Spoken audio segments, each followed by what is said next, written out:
새날을 여는 새벽 말씀 나눔입니다. 오늘은 2025년 3월 19일 수요일이고 말씀을 전하는 저는 강민 목사입니다. 오늘 우리 함께 나눌 말씀은 마태복음 23장 29절로부터 39절까지 말씀입니다.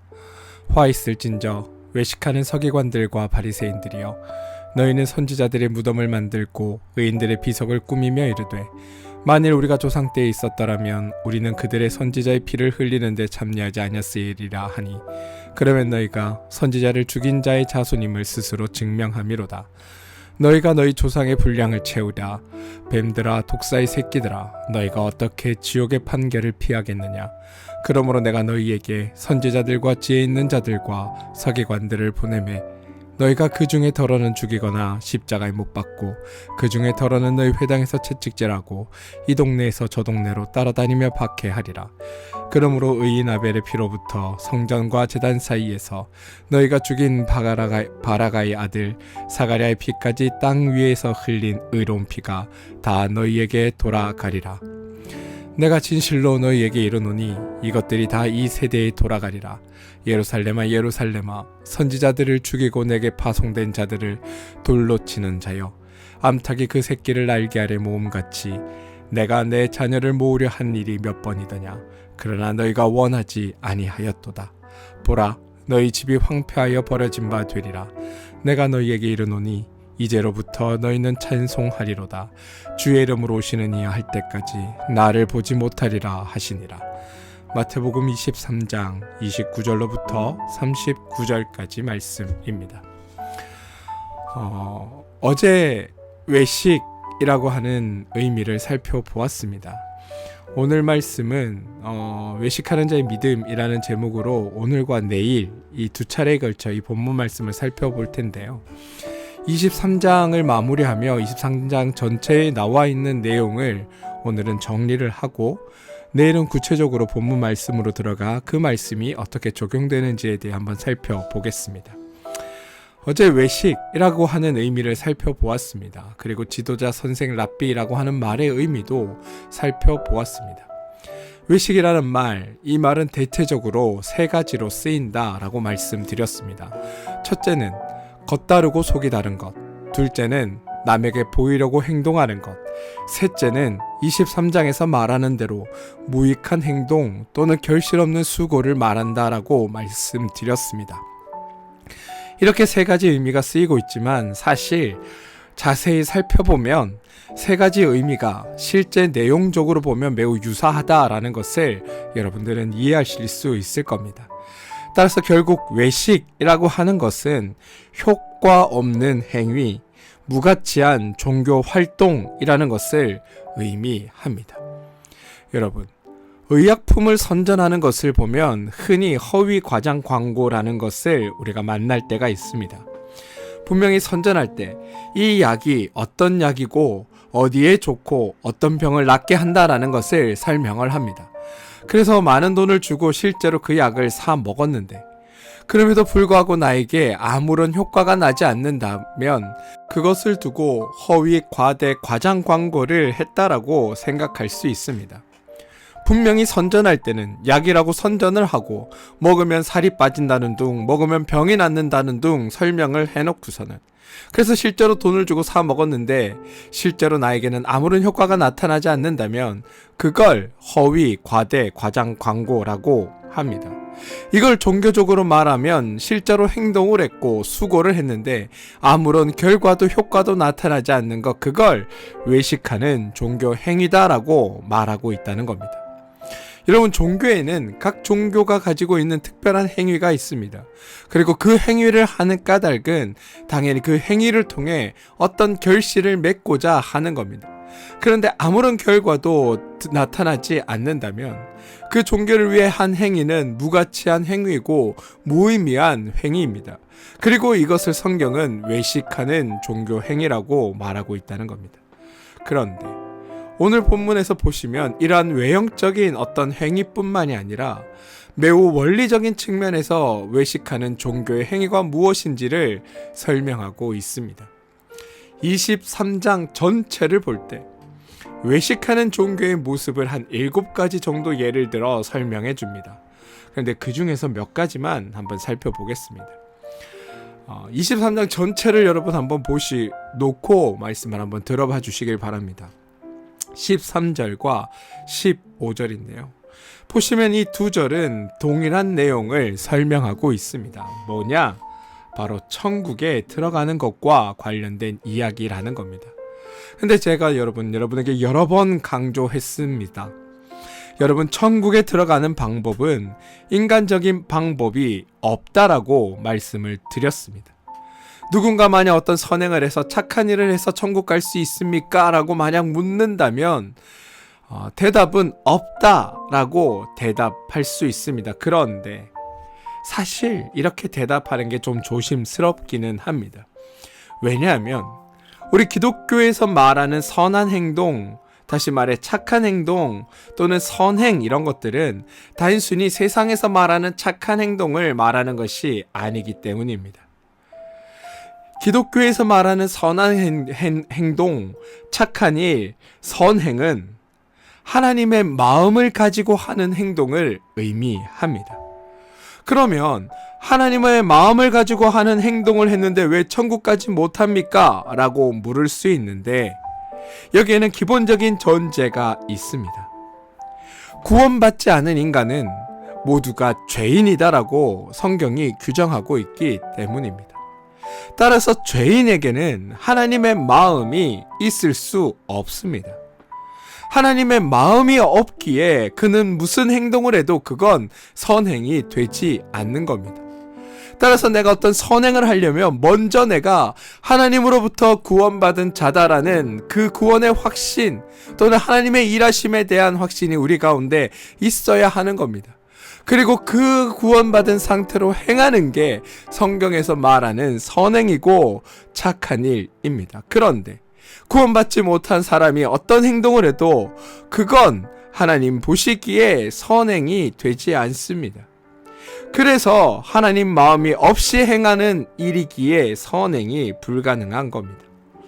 고로 선한 행동을 하면 천국에 갈 수 있습니까? 라는 질문은 사실 따지고 보면 애초에 우리 종교 안에서는 성립될 수 없는 질문이기도 합니다. 그렇다고 이걸 가지고 선한 행동을 해도 예수 안 믿으면 천국 못 간다라고 얘기하면 그것도 잘못된 이야기입니다. 죄인인 채로 선한 행동이 불가능하다, 이렇게 답해야 맞는 겁니다.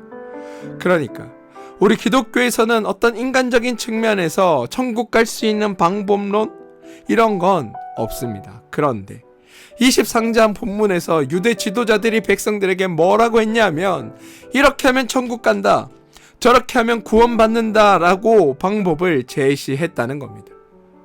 그래서 주님은 그것을 보시고 그것을 외식하는 종교 행위다 라고 말씀하고 계시다라는 겁니다. 16절로부터 22절 보시면 금으로 맹세하느냐 또는 금을 거룩하게 하는 성전으로 맹세하느냐 라고 질문합니다. 여러분 보시면 그걸 고르라는 게 아닙니다. 제단으로 맹세하느냐 또는 제단 위에 예물로 맹세하느냐, 이 중에 둘 중에 하나를 선택하라라는 이야기가 아니라는 겁니다. 결론적으로 21절과 22절에 가시면 성전으로 맹세하는 자는 성전과 그 안에 계시는 이로 맹세하며 또 하늘로 맹세하는 자는 하나님의 보좌와 그 위에 앉으신 이로 맹세함이니라 라고 되어 있는데, 이걸 보고 그래 맹세하려면 하나님과 더불어 맹세해야 하는 거구나 라고 생각해도 안 됩니다. 성경은 그 이야기를 하는 게 아닙니다. 지금 본문이 말하고자 하는 것은 인간의 외식성, 다시 말해 무가치한 종교행위, 무의미한 종교행위를 하지 말라라고 지적하고 있는 겁니다. 성경은 아예 맹세라는 것 자체가 외식하는 종교행위다라고 지적하고 있는 겁니다. 왜 그럴까요? 여러분, 맹세라는 게 무엇입니까? 맹세라는 건 내가 하겠다라고 하는 의지의 표현이며 각오입니다. 그런데 내가 맹세를 한다는 건 내가 그것을 할 수 있다라는 가능성이 전제되어야 합니다. 나는 할 수 있다. 그래서 할 수 있는 내가 하겠다라고 의지를 드러내는 것, 이게 맹세입니다. 그런데 인간이 하나님과의 관계에서 우리가 죄인이 되었습니다. 그런데 죄인은 하나님을 향해 아무것도 할 수 있는 존재가 아닙니다. 그런 죄인이 하나님을 향해 하나님 제가 이렇게 하겠습니다. 제가 저렇게 하겠습니다. 제가 무엇을 하겠습니다라고 맹세를 한다면 그건 어디에다 대고 맹세를 하든지 무엇을 담보로 가지고 맹세를 하든지 그건 다 무의미한 일이 되는 겁니다. 왜? 하나님을 향해 아무것도 할 수 없는 존재가 꼭 무언가를 할 수 있는 것처럼 말하는 일이기 때문입니다. 여러분, 기독교는 우리가 하나님을 향해 결단하는 종교가 아닙니다. 오히려 하나님이 우리를 향해 결단하시는 종교입니다. 너희를 구원하여 내겠다. 너희에게 복을 주겠다. 너희에게 은혜를 베풀겠다. 너희에게 가장 좋은 것을 허락하겠다. 이게 하나님의 결단입니다. 우리의 행위의 여하에 따라 달라지는 게 아니라 하나님의 일하심으로 이루어지고 하나님의 맹세하심이 완성되는 것이 우리의 종교 기독교입니다. 그래서 우리의 신앙생활, 믿음 생활은 내가 하나님께 무엇을 하겠습니다를 선언하고 실천하는 종교가 아니라 하나님이 우리 가운데 무엇을 행하셨는지, 하나님이 저와 여러분에게 무엇을 이루셨는지를 알아가고 확인하는 종교가 바로 우리의 종교입니다. 그 사실을 잊으면 결코 안 되는 겁니다. 그 다음에 또 외식하는 다른 모습을 보여주는 본문이 23절인데요. 23절은 이렇게 고백되어 있습니다. 화 있을진저 외식하는 서기관들과 바리새인들이여, 너희가 박하와 회향과 근체의 11조는 들이되 율법에 더 중한 바 정의와 긍휼과 믿음은 저버렸도다. 그러나 이것도 행하고 저것도 버리지 말아야 할지니라. 여러분, 세상의 모든 종교는 그 예시간에 어떤 목적을 가지고 있습니다. 문제는 그 목적입니다. 말씀을 보시면 11조 이야기가 나옵니다. 그런데 여러분, 이 11조를 하나님께서 하라고 하신 까닭은 하나님을 위해서가 아닙니다. 구약에 보면 11조의 가장 대표적인 용도가 성전을 수리 보수하는 것, 다시 말해 성전을 운영하기 위해서이며, 또 다른 용도가 바로 가난한 자들에 대한 구제를 위해서입니다. 너희가 소득의 11조를 내서 너희 중에 있는 가난한 자를 도우라라는 겁니다. 너희가 소득의 11조를 내서 너희 교회를 운영하고 교회가 하나님 안에 잘 운영될 수 있도록 그 일을 행하라라고 말씀하고 있다는 겁니다. 그렇게 가난한 자들을 돕기 위한 목적으로 11조를 내는 거니 11조를 내는 가장 기본적인 마음을 생각해 보면 본문에 나오는 대로 정의와 긍휼과 믿음입니다. 그런데 또 우리가 주의할 것이 성경이 말하는 정의와 긍휼과 믿음의 의미는 세상에서 말하는 것과 조금 다르다라는 겁니다. 성경이 말하는 정의는 의미상으로는 바르고 옳은 것입니다. 그런데 여러분, 바르고 옳은 것 그 자체로는 사실 아무런 의미를 가지지 않습니다. 이건 어떻게 적용하는가, 이게 훨씬 중요합니다. 정의와 진리는 그 효용성이 드러나야, 다시 말해 어딘가 적용되어서 그 적용된 결과가 나타나야 비로소 참된 의미가 있는 겁니다. 그리고 하나님이 말씀하시는 정의와 진리는 결국 사람을 살려내는 결과, 생명을 살리는 결과로 나타내야 한다고 성경은 말하고 있습니다. 그런데 여러분, 우리가 정의와 진리를 어디에 사용하는지를 한번 생각해 보십시오. 사람들은 정의와 진리를 말하면서 옳은 것이 드러나게 합니다. 그러면서 더불어 그 다음에 이어지는 작업은 옳은 것이 드러났으니 옳지 않은 것들, 그런 것들, 틀린 것들은 다 죽여야 한다라고 말하고 실제로 죽이는 일을 행한다라는 겁니다. 다시 말해 생명을 살리고 사람을 살리는 일에 이 정의와 진리가 쓰여져야 하는데 오히려 죽이는 일에 정의와 진리가 사용된다라는 겁니다. 이게 잘못 적용된 일들입니다. 정의와 진리는 사람을 살리는 쪽으로, 생명을 지켜내고 살리는 쪽으로 적용되어야 합니다. 이게 하나님의 법칙입니다. 긍휼도 마찬가지입니다. 여러분, 긍휼이 누구에게 필요할까요? 정말 긍휼함이 없이는 살 수 없는 자에게 필요한 것, 그게 긍휼입니다. 왜? 그 사람이 그 누군가가 긍휼히 여김을 받지 못하면 결단코 살아갈 수 없고, 누군가의 긍휼함의 보살핌을 받지 못하면 그가 아무것도 행할 수 없이 그냥 죽어야 하는 존재. 그래서 그 사람들에게는 긍휼함이 필요한 겁니다. 그런데 우리는 그렇게 생각하지 않습니다. 우리가 누군가에게 도움을 주어야 할 때 꼭 이런 이야기를 합니다. 내가 도와주고 싶어. 그런데 아무리 내가 너를 도와주고 싶다 해도 네가 너의 그 문제를 극복하고자 하는 의지가 없으면 내가 도와주는 게 아무런 의미가 없어. 그러니까 나도 도와줄 때 아무나 도와주는 것이 아니라 가능성 있는 자를 도와주고 싶어. 네가 그 문제를 해결하고자 애쓰고 그 문제를 근본적으로 없애고자 수고해야 내가 너를 도와줄 수 있는 것 아니겠니라고 말한다는 겁니다. 네, 물론 맞는 말입니다. 그런데 이건 성경이 말하는 긍휼이 아닙니다. 긍휼이 여김받는 그 당사자에게 긍휼이 아니면 어떠한 가능성도 없기 때문에, 다시 말해 내가 다 해주지 않으면, 하나부터 열까지 내가 다 돕지 않으면, 그래서 내가 바로 세워주지 않으면 그는 살아날 방법이, 탈출할 출구가 없기 때문에 모든 것을 해주는 것, 그걸 긍휼이라고 부른다는 겁니다. 그러니 이런 하나님의 개념을 알고 보면 정의, 진리, 은혜, 긍휼 이런 말은 우리가 서로가 서로에게 쓸 수 있는 말이 아니라 능력이 무한하시고 사랑이 무한하신 하나님이 우리를 향해 쓰시는 말이라는 것을 깨달을 수 있게 되는 겁니다. 물론 우리는 살면서 긍휼을 베풀고 싶어 합니다. 자비를 베풀고 싶어 해서 실제로 자비를 베풀기도 합니다. 누군가에게 은혜를 주고 싶을 때도 있습니다. 그럴 땐 그것에 따른 결과, 그래서 얻을 열매를 생각하고 행하는 것이 아니라 그냥 하면 되는 겁니다. 내가 이런 것들을 하면 이런 복이, 내가 이것들을 행하면 저 사람이 나에게 이렇게 하겠지, 이런 것들을 염두에 두고 하는 것이 아니라 그냥 그런 마음이 들 때 상대방에게 아무런 조건과 이유 없이 행하는 것, 그게 하나님의 마음으로 행하는 일이라는 것을 기억하시기 바랍니다. 아무튼 11조에 대한 본래의 의미로 돌아가서, 하나님이 기대하는 건 여러분 돈을 내는 것이 아닙니다. 정의와 긍휼과 믿음이 수반된 어떤 행동을 원하시는 겁니다.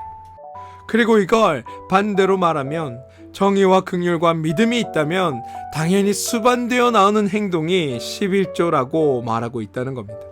그런데 만약 정의와 긍휼과 믿음 없이 11조를 낸다면 그건 외식하는 종교 행위다라는 게 주님의 말씀입니다. 여러분, 구약에서 하나님이 일하시는 순서들을 잘 생각해 보시기 바랍니다. 하나님이 이스라엘 백성에게 먼저 하신 것이 무엇입니까? 이스라엘 백성들을 애굽에서 건져내고 홍해를 건너게 하시며 광야에서 이적을 보이시면서 하나님을 알게 하신 것, 그게 이스라엘 백성들에게 하나님이 하신 일들입니다. 그렇게 하나님을 알게 하신 다음에 행하신 게 그들에게 만나와 메추라를 먹이셨고, 그리고 그들의 손에 소득을 지워 주셨습니다. 하나님을 알게 하고 그들의 손에 소득을 가지게 하셨다라는 겁니다. 그렇게 손에 소득을 가진 상태에서 하나님이 너희가 너희의 소득의 10분의 1을 내어 가난한 자를 구제하라라고 말씀하고 있다는 겁니다. 하나님을 알고 하나님께로부터 소득을 얻었다라고 하면 긍휼과 자비와 정의의 믿음이 마음에 생길 것이고, 그렇다면 당연히 11조를 내어 가난한 자를 구제하는데 두려움과 부담과 짐이 없이 너희가 그 일을 행할 수 있을 것이다. 너희 삶을 책임지는 분이 하나님임을 기꺼이 알기에 너희가 무엇을 드리더라도 하나님의 일을 위해 너희가 기쁨으로 행할 수 있을 것이다 라고 말씀하고 계시다라는 겁니다. 이게 우리가 하나님의 일을 하는 시작이고 순서라는 것을 기억하셔야 합니다. 사랑하는 성도 여러분, 우리는 하나님이 복 주시고 하나님이 이루시고 하나님이 은혜 베푸시고 하나님이 우리를 참되게 하시고 하나님이 우리에게 선한 일들을 이루시는 하나님께서 주도로 움직이시는 종교에 속한 자들입니다. 그리고 그 하나님의 일하심에는 우리의 수고와 노력과 애씀이 필요하지 않습니다. 그럼에도 불구하고 우리가 주님의 일에 헌신하고 하나님이 주도로 하시는 사역에 충성과 열심으로 동참하는 것은 하나님의 일을 더 잘 이루기 위해서가 아니라 하나님의 하신 일에 대한 감사이며 하나님의 하신 일에 대한 반응으로 행하는 겁니다. 책무가 아니고 반드시 그렇게 해야만 한다, 이것도 아닙니다. 다만 하나님이 나에게 하신 일들을 알게 되면 가만히 있을 수 없기에 그 사랑과 긍휼하심과 능력의 무한하심과 은혜의 넘치심에 대한 자연스러운 반응이 우리가 삶에서, 교회에서 충성과 헌신과 열심으로 드러나는 겁니다. 이게 믿음의 반응입니다. 그런데 우리는 사실 그렇게 살지 못할 때가 더 많습니다.